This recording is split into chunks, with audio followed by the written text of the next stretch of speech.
'97, this cat right here had a #1 hit in the country. Ladies and gentlemen, Bizzy Bone in the Power 106 studios, man. Yo, what's good? Yeah, we was creeping on the come up around then. I think we was coming out with Eternal. Eternal ran for about 3 years.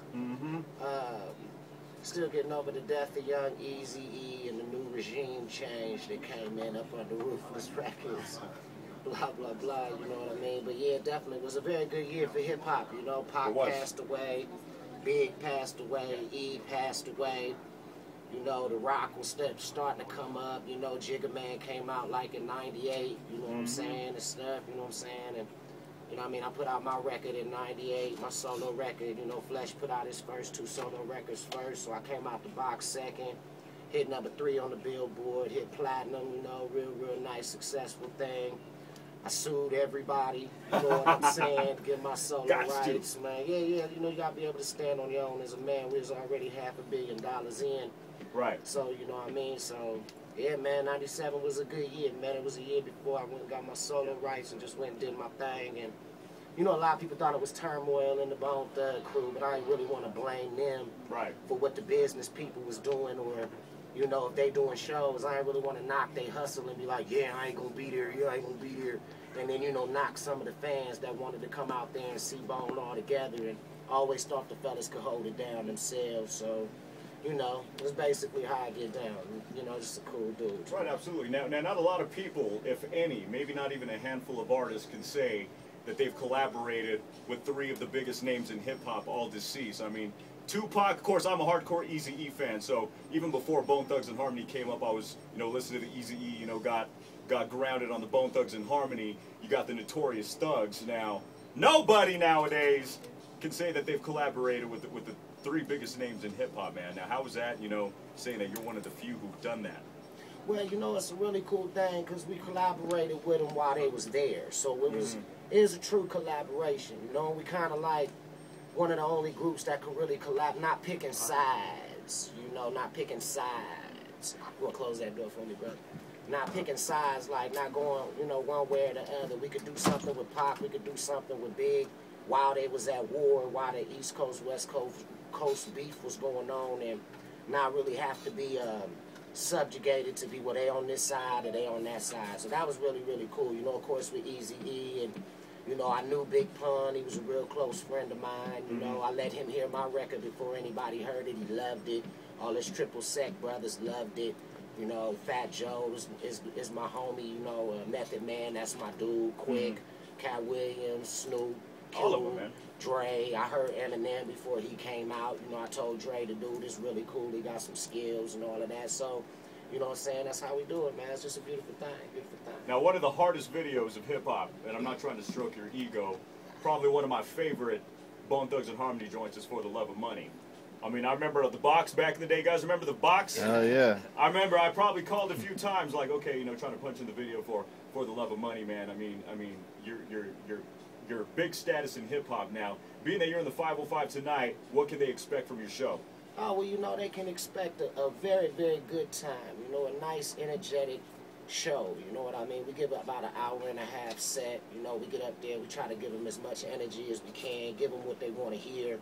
Let them hear some of the lost ones. You know, they're going to hear Eazy, they're going to hear Big, they're going to hear Pac, they're going to hear Twista, they're going to hear DMX.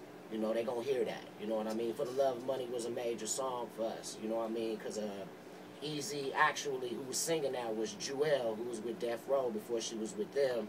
She had actually sang that for Lil E. So, you know, because E used to have a whole family. You know, E was in touch with Snoop and the rest of them before they really branched off and things of that nature. Blah, blah, blah, blah, blah. So, yeah, man, it was just a beautiful song, man. It took us to the next level, you know. That entire record was when Eazy was still alive. And he the one that basically gave Bone Thugs and Harmony their formula. Right. You know what I mean? That's why when you hear Bone Thugs and Harmony record, it's the same formula as it was in '94, '95. We ain't never really changed. You know what I mean? It's Eazy-E's formula. You know, people you know, think that we did the whole thing, but he really played a lot of direction in there, from the Ouija song. Oh yeah, you know what I mean? This is pre-Juggalo era. You know what I mean? So it brought that into play, and then ICP came and they did their thing and they built off of that, you know what I mean? So it's just a beautiful thing to see all these young brothers doing their thing and shining. It's a wonderful thing being in the industry as much time as I've been in, just to be able to sit back and just watch them shine. You know what I mean? It's just beautiful, you know? One thing that's good to know, too, is I can guarantee that you're not going to do a hip-hop song with a Danzig beat. I'm not trying to make stabs, you know what I mean? But a lot of people, I understand you got to reinvent yourself, man. But I can't hear Bizzy Bone or, you know, Bone Thugs and Harmony at that doing a hip-hop record where it seems like the product has just gotten so dancey lately.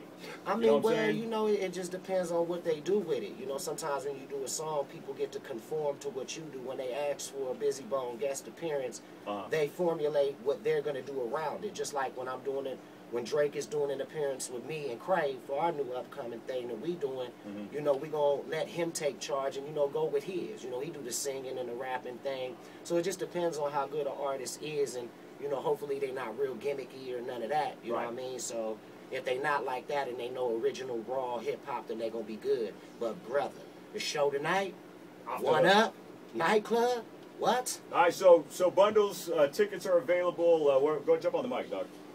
Yeah. I know, okay, so I don't want to mess this up. I know tickets are still available. Tickets it's a still 21 available. over show tonight, right? Get a little closer to the mic, dog. Tickets available at Raw Music. Raw Music? On 7th and Central, and at One Up. And One Up as well, so they're going to be available at the door. Yes, sir. Okay, and I believe he's going to be doing an autograph signing too, right? Autograph signing, 4 o'clock, Raw Music.